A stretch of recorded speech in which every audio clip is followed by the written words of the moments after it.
Grave of the fireflies 5 minute की पूरी भावनात्मक कहानी।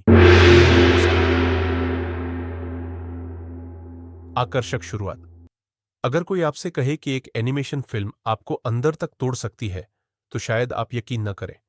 लेकिन यह कहानी न सिर्फ आपकी आंखें नम करेगी, बल्कि आपको यह सोचने पर मजबूर कर देगी कि युद्ध का असली शिकार कौन होता है।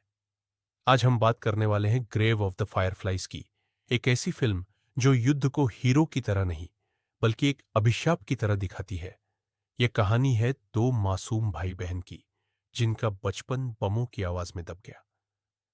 कहानी की शुरुआत। कहानी शुरू होती है द्वितीय विश्व युद्ध के समय जापान से। सेइता और उसकी छोटी बहन सेत्सुको अपने माता पिता के साथ एक सामान्य जिंदगी जी रहे होते हैं। लेकिन अचानक अमेरिका की हवाई बमबारी उनकी दुनिया को तहस नहस कर देती है। एक हमले में उनकी मां बुरी तरह झुलस जाती है और कुछ ही समय बाद उसकी मृत्यु हो जाती है। उनके पिता नौसेना में होते हैं, लेकिन युद्ध की अराजकता में उनका कोई पता नहीं चलता। अब सेइता और सेत्सुको इस दुनिया में पूरी तरह अकेले रह जाते हैं। मौसी का घर और समाज की बेरुखी मजबूरी में दोनों अपनी मौसी के घर जाते हैं।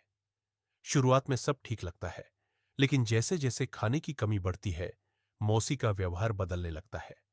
वह सेइता को ताने मारती है, सेत्सुको को बोझ समझती है और यह जताने लगती है कि युद्ध में हर किसी को अपना हिस्सा खुद उठाना चाहिए। एक बच्चा जिसने अपनी मां खो दी हो, उससे यह उम्मीद करना कि वह सब संभाल ले, यही समाज की क्रूर सच्चाई है। अपमान और आत्मसम्मान के कारण सेइता फैसला करता है कि वह अपनी बहन को लेकर वहां से चला जाएगा। बंकर में नई जिंदगी। सेइता और सेत्सुको एक सुनसान बंकर में रहने लगते हैं, जो एक झील के पास होता है। शुरुआत में सेइता को लगता है कि वह सब संभाल लेगा। वह चोरी से खाना लाता है, पानी का इंतजाम करता है और अपनी बहन को हंसाने की कोशिश करता है। रात में जब जुगनू चमकते हैं, सेत्सुको बहुत खुश होती है, लेकिन अगले ही दिन वही जुगनू मर जाते हैं। यही दृश्य पूरी फिल्म का सार है।